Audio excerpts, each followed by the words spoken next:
So that's the point. It's almost a miracle. For doctors, there's no need for medicines. So once you have that, you're clear cut. You go. You're in the feng shui of life.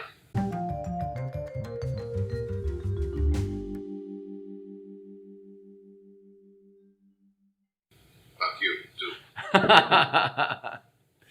So, buongiorno Paolo, my brother. Good morning, everybody.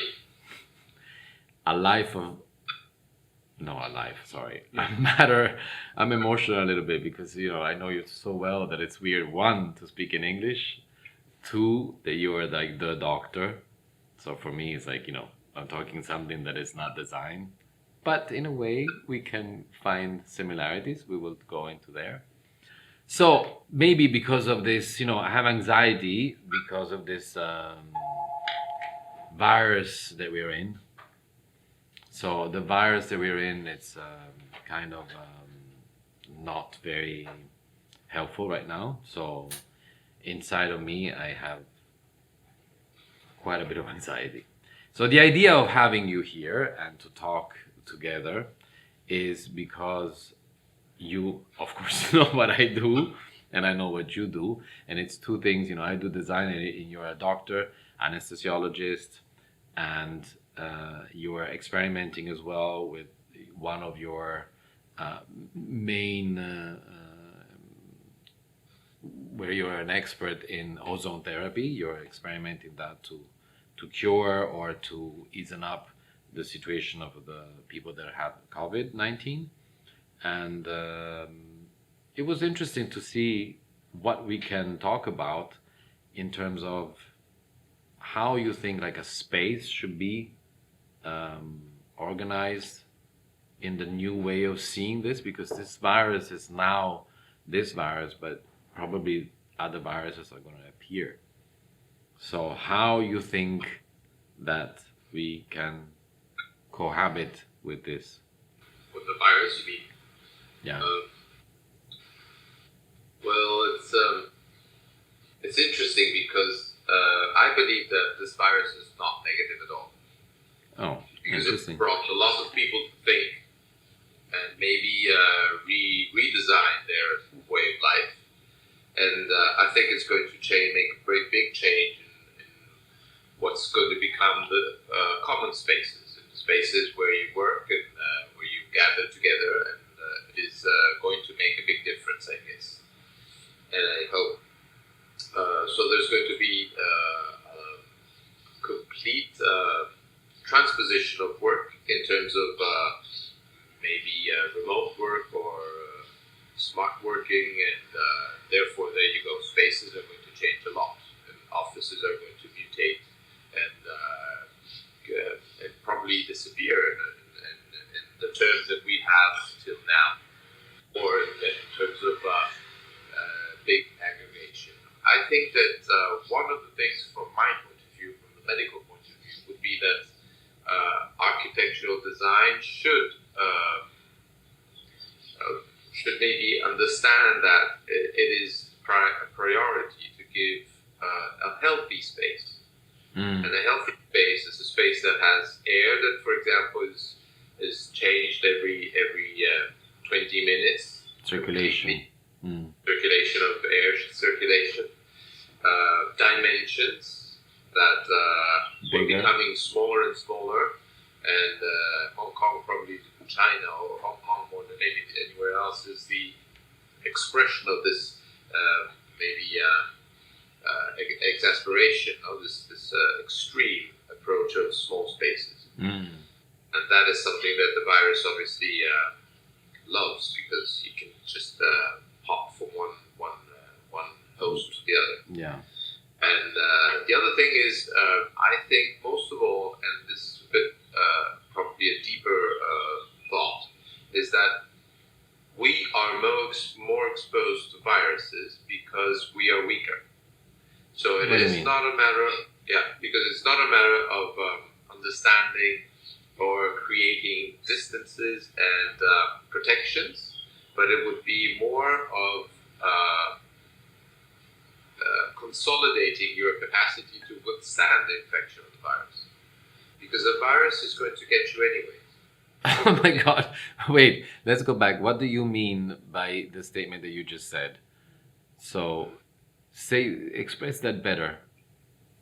So it's like understanding whether you want to run away from a conflict or face it.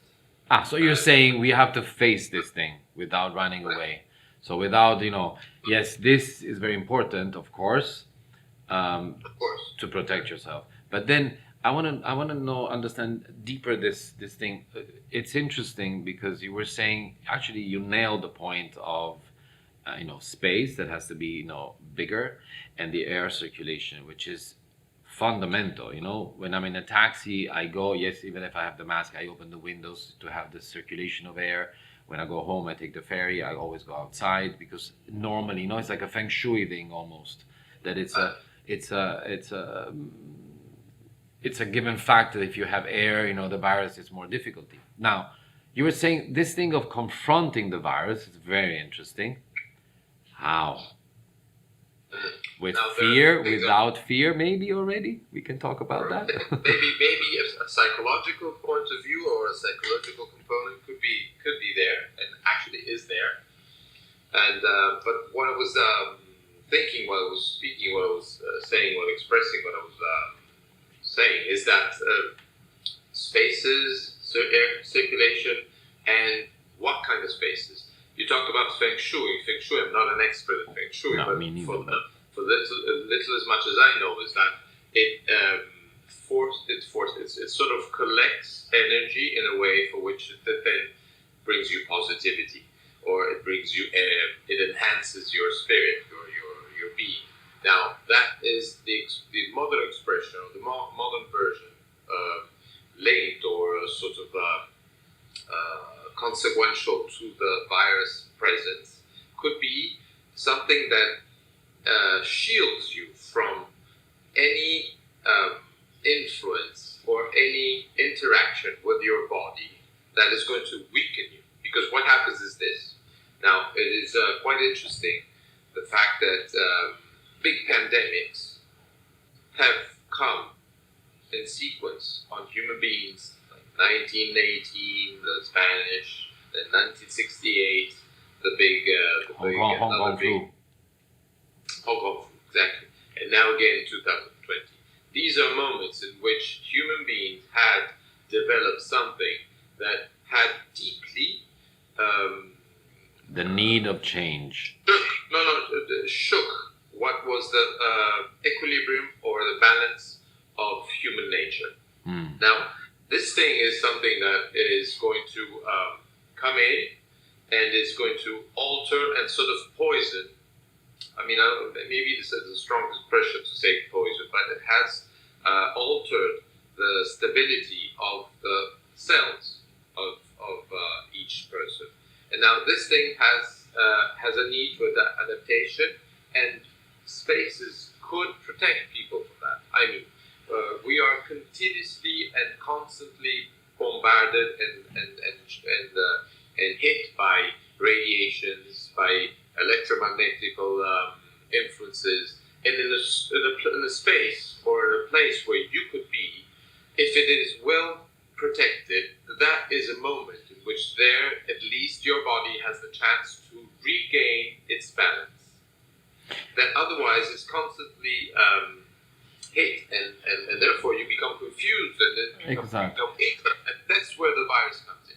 But this is the same, psychologically, if you're weak and exposed, and you're being exposed to, let's say, to a trauma, you're weaker, so you tend to maybe get sick easier as well. Apparently now you have to tell me about this, but it's your field. But they proved that cancer, for example,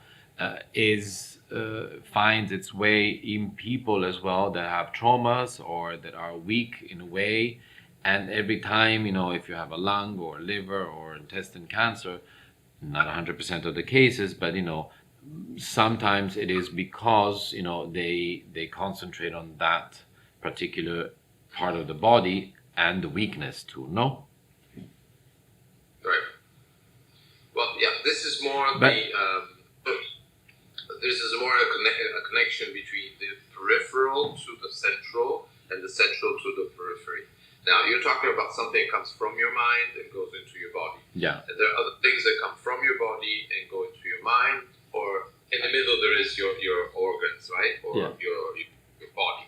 Now, from outside is the virus, from inside is your psychological aspect. These two things together are going to match and therefore create the pathology.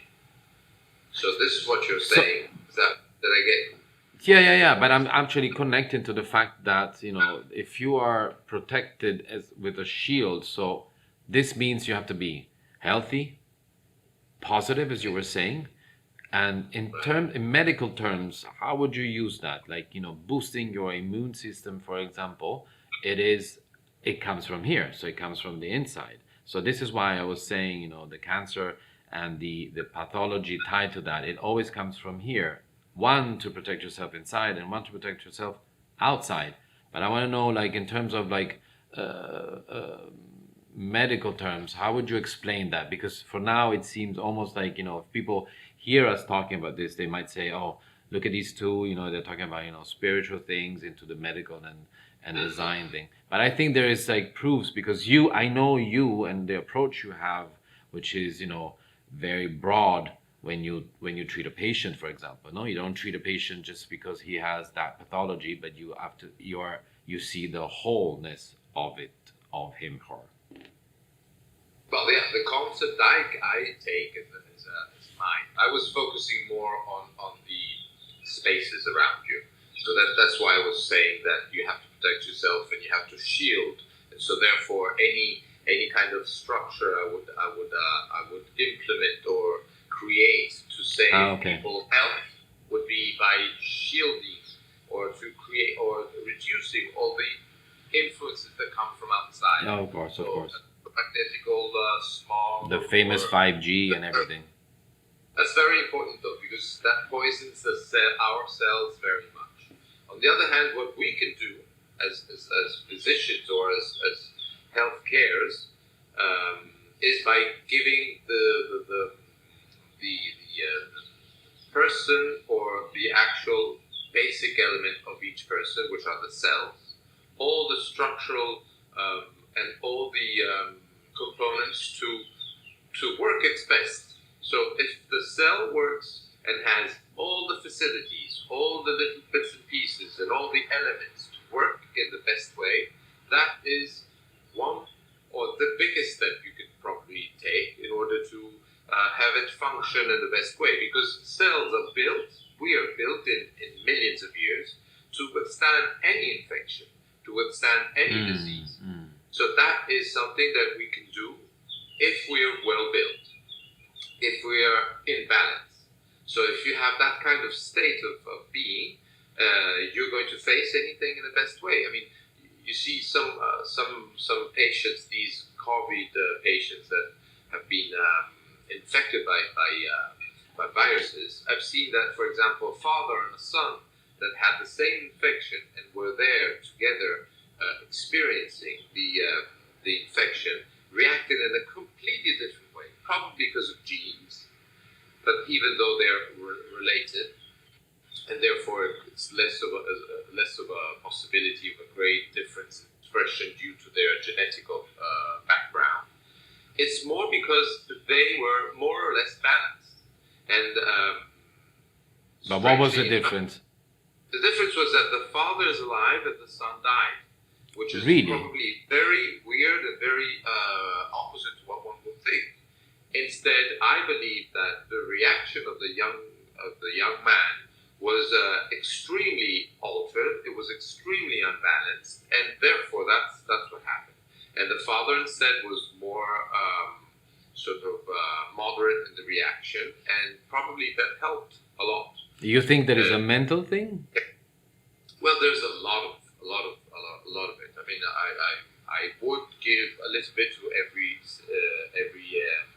aspect, but I guess that the main thing is the actual capacity of the body to react to the infection. And that capacity is given by your mental state, which is very important, your body balance, and therefore your cell balance, and your genes in terms of capacity to react in a certain way rather than another. But in this, there's obviously of the doctors that take of care. course. But I'm saying, but you think in this case specific, and then we move from this. But the son that was younger, of course, had a previous pathology that so this is why he died. No. No, absolutely. I'm pointing out this sort of specific event that I observed because it was absolutely. If you were to say these two men, one is 80 years old and the other is 40, they both come in with an infection of a COVID infection. Who would die? You think the older one? It would go for the old one, and instead it was opposite. It was completely opposite. Probably because it was a stronger reaction. It was a more intense reaction, but a much more unbalanced reaction. Maybe the son was more or less balanced because psychologically he was very, unstable, or maybe the father was very relaxed. He was telling me, "Oh, doctor, I thought I was going to live a couple of years longer. Is this virus going to take me away?" And I said, "Well, let's work on it. Let's see if we manage not to." So he was probably more relaxed about it, even though he was willing. I understand. And so of course, it's not given to the chance. No, it's not about chance. So you really believe about balance. Absolutely, yes. For so me, balance it's the base of every aspect mechanism. every aspect of life. Oh yes. This You is could say it. So probably balance in architecture too is so important, no? But and what I want to try to achieve with this a matter of life and design, this YouTube that can be anywhere else. It's like I like to express things that I feel that they are right, and I'm no one, but as a human being, I feel almost the urge to say it. To say that, of course, balance is the most important thing. Approaching with people, approached with yourself, approach with food, approach with space, as you were saying. But as I would even go in your specific job and your mission, that you're actually creating something, that is called Playo. I think it's something that you're creating about. I get emotional every time because my stupid brother is creating something quite important, and balance of things, and you were saying the balance of cells, right? Help me in explaining this. Yeah, it's just that what I've gone down to a molecular aspect or view of things, for which I, coming from a romantic view of physicians that see and put their hands on the body and see the energy or the. I do Reiki, so I believe in that. Yeah, but we respect that very much. So and it's our way of treating patients. Now from there we have to integrate with something that technology has given us, the capacity of zooming in all the way down to the cell. That is a basic element of each one of us. Cells are the ones that create trees, human beings, and bacteria. So if you look at the cells and you put them in balance, if you give them everything they need to work, they know their way through. They know where to go. So that's the point. It's almost a miracle. For doctors, there's no need for medicines. So once you have that, you're clear cut. You go. You're in the feng shui of life. Ah, nice. I like that. So what you're creating now is to the possibility of giving people the means to create that balance. Yeah, what I do is what I'm doing, what I'm trying to do is actually understanding where these cells are in Stefano, in anyone else, and it is very unique because Stefano has a unique balance or unbalance, and we try to integrate and modify rather than help gain that balance back on, and then you do the rest. we do it. It's actually something that we do in the long term because we need to take care of people, because taking care in the real sense of the word, guiding the person is essential, because lots of people just want to go to the doctor, have a pill, and feel that that's over or that's it. Instead, it's something you have to be consciously in, and you have to do it every day, as you were saying, by living in the right space, by being in the right moment, and with the right food, and with the right mental approach.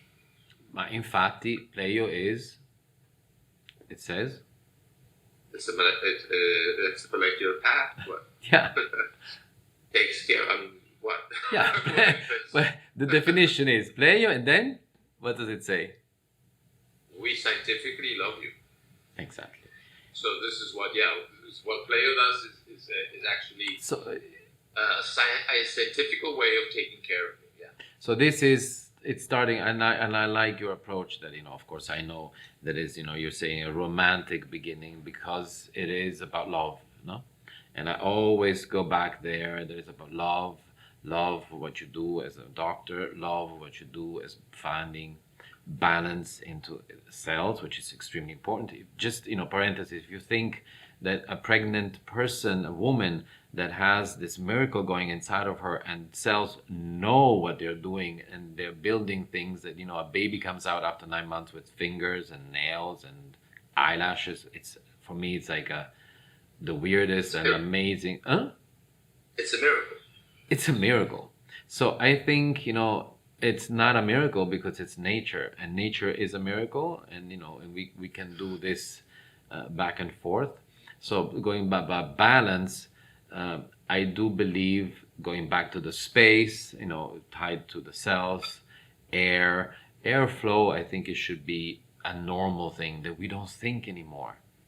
So airflow is a fundamental for living space.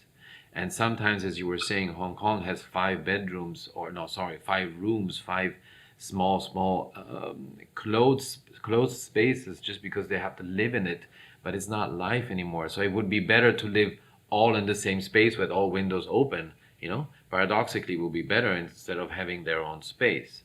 So right. This is why I'm creating something that we will discuss after, about changing. That's interesting, because, for example, the Indians say this, the pranayama, is the energy that flows in the air that comes in.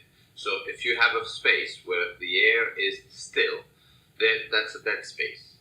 Yeah. That's a space where you're not going to have energy. And actually, air conditioning is a pranayama killer, because it takes away all the electrostatical energy that there is in the elements that are oxygen, oxide, whatever, all the components, helium, whatever, of the air. If you completely deprive them from the energy, which is this pranayama that they call romantically pranayama, but the real thing is that they are electrically charged. This electrical charge of the air that is in the room is going to give you energy. And I don't know if you noticed, when I was a young student, I used to work and study. When I used to study, and I was in a room with air conditioning, I used to feel weaker, and I could not concentrate as much as if I had my window open. It's true. So that is something that is, I perceive it as a human being, but it's actually exactly what we were talking about. Well, the word says that air conditioning, no? So it conditions the air. Yeah, but live in Hong Kong now without air conditioning. So we are spoiled, So we have to take it. We have to improve the air conditioning. I'm not saying we don't have to have. Okay, that's a good way. Yeah. Improve. So you have to give electrostatical energy to the air that you should in, and therefore you have to have it in a proper way. And in fact, we have here in the office air filtering machine that gives back the ions and whatever, which it seems like bullshit, but it's not at all. And it's something you don't feel, you don't see, but even the virus you don't see or feel, but then you get it and you die. And therefore, for example, going back to the cell balance, it is not anymore a matter of feeding yourself, but feeding or having available what's necessary for you to work in the best way. So this is what I was trying to do. I'm, as you were saying, as you know, you're my brother. You always tell me that I go up in the trees, right? Yeah. And look for things that are not concrete. So my new way of seeing things is this. You see, you have to get dreams and bring them down. Nice. Yeah, and that's it. That's good. I'm trying to find a way to bring it down to a concrete possibility or chance for people to experience it or turn into a better place or a better spot to go back and to finish this for now. Then it's nice to talk to you here, but like what you have there behind you, it's a man floating in the universe from Matisse. Okay, yeah. In the end, we are floating in the end, but then we're human beings walking on earth, and that's our fate. But we always have that inside of our heart, the little red spot. Absolutely. All right, so thank you for this nice chat. Nice. I miss you very much because it's like 8 months now that I haven't hugged you anyhow, and my little nephews and things, but fine. Yeah, it's probably the first time that you've been there for such a long time. Yeah. Coming back. Yeah. It's okay. It's gonna strengthen you up. I'm taking a lot of vitamin C. Good boy. That's it. Ciao, love you. Take care. Thank you. Ciao. Bye.